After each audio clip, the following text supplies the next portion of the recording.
Snehal's art of teaching या चॅनलवरती आपल्या सर्वांचं स्वागत आहे। महाराष्ट्रातील जे शिक्षक आहे ज्यांच्याकरिता टीईटी लागू करण्यात आलेली होती असे सर्व शिक्षक आहेत त्यांच्यासाठी आजचं अपडेट आहे आणि अपडेट जे आहे हे सुप्रीम कोर्टातील अपडेट आहे। आज याच्या संदर्भातील सुनावणी होती, टीईटीच्या संदर्भातील सुनावणी होती। या सुनावणीत नेमकं काय झालं हे आपण या ठिकाणी बघणार आहोत। आपण जर माझ्या चॅनलला आपण पहिल्यांदा आले असाल तर माझ्या चॅनलला सबस्क्राईब करा, जेणेकरून येणारं कोणतेही टीईटी संदर्भातील अपडेट, शिक्षक भरतीच्या संदर्भातील अपडेट आपण आपल्या चॅनलला कायमस्वरूपी देत असतो। आपल्या सर्वांना माहिती आहे शिक्षक बांधवांनो की 1 सप्टेंबरला एक सुप्रीम कोर्टाने आदेश दिलेला आहे आणि ज्यातून टीईटी ही संपूर्ण शिक्षकांना आरटीईच्या अंतर्गत येणारे जेवढे काही क्लासेस आहेत त्यांच्यासाठी टीईटी जी आहे किंवा सीटीईटी जी आहे ती अनिवार्य करण्यात आलेली आहे। आणि यामुळे भारतातील 25 लाख शिक्षक जे आहेत ते प्रभावित झालेले आहेत। त्यांना भीती वाटायला लागली की माझी जी नोकरी आहे ती नोकरी जाईल की काय, कारण त्यातही 2 वर्ष आपल्याला नोकरी म्हणजे टीईटी पास होण्यासाठी दिलेली आहे। मग शासनाच्या माध्यमातून ही जी टीईटी दिलेली आहे ही टीईटी जर मी पास झालेलो नाही तर मी नोकरीवरून खाली उतरेल असं त्या शिक्षकांना भीती वाटायला लागली। आणि अशाच संपूर्ण महाराष्ट्रातील नाही तर संपूर्ण भारतातील 25 लाख जे शिक्षक आहेत यांनी वेगवेगळ्या जे केसेस आहेत त्या केसेस रिट पिटिशन कुठे दाखल केल्या आहेत, रिट पिटिशन असेल किंवा रिव्ह्यू पिटिशन असेल तर या 45 पेक्षा जास्त रिव्ह्यू पिटिशन ह्या सुप्रीम कोर्टामध्ये आहेत। तर आज जे सुनावणी आहे ती आज सुनावणी होती। एक सुनावणी होत असताना सकाळी सुनावणीचं ते पेंडिंग होती सुनावणी आणि नंतर 3 वाजता या केसेसला हिअरिंगसाठी सुरुवात करण्यात आली, दाखवण्यात आलं। परंतु या केस जी होती आजची या केसेसला काय करण्यात आला, डिसमिस करण्यात आला, डिस्पोज करण्यात आलेला आहे। डिसमिस का करण्यात आलेला आहे तर महत्वाचा विषय आपल्या सर्वांना माहिती आहे की रिट पिटिशन आणि रिव्ह्यू पिटिशन हे समजून घेणं अत्यंत गरजेचं आहे।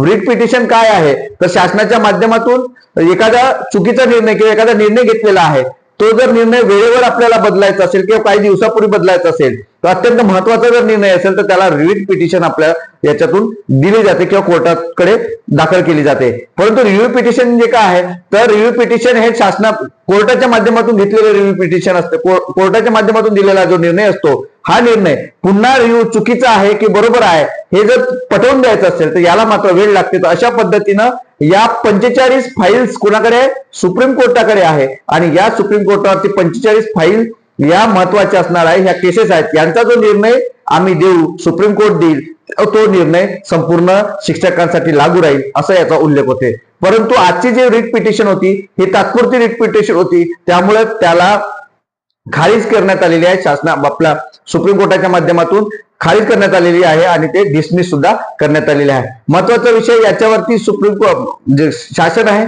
या शासनाच्या माध्यमातून एकही कोणीही वकील दिलेला नव्हता, परंतु या कोर्टातील वकील होते शर्मा आणि दीपांकर दत्ता यांच्या माध्यमातून ही कोर्ट केस होती आणि त्यातच त्यांनी जसंही बोर्डावरती केस आली त्यानुसार ते काय केलं, खारिज करण्यात आली आहे। त्यामुळे यावरून असं दिसून येते की जेवढे रिव्ह्यू पिटिशन आहेत तेवढ्याही रिव्ह्यू पिटिशनचा जेव्हापर्यंत निकाल लागणार नाही तेव्हापर्यंत या शिक्षक भरतीच्या संदर्भातील जे काही टीईटी जी अनिवार्य आहे ती अनिवार्य सुप्रीम कोर्ट जेव्हा यात रिव्ह्यू करेल, चुकीचा जे काही निर्णय आहे किंवा काही आहे ज्या वेळेला आपले वकील पटवून देतील त्यावेळेला मात्र हा निकाल 45 केसेस आहेत त्या केसेस नुसार, कारण हा जो निर्णय दिलेला आहे कोणता टीईटीचा अनिवार्यचा निर्णय हा 11 केसेसला पकडून त्यांनी निर्णय दिलेला आहे सुप्रीम कोर्टाने।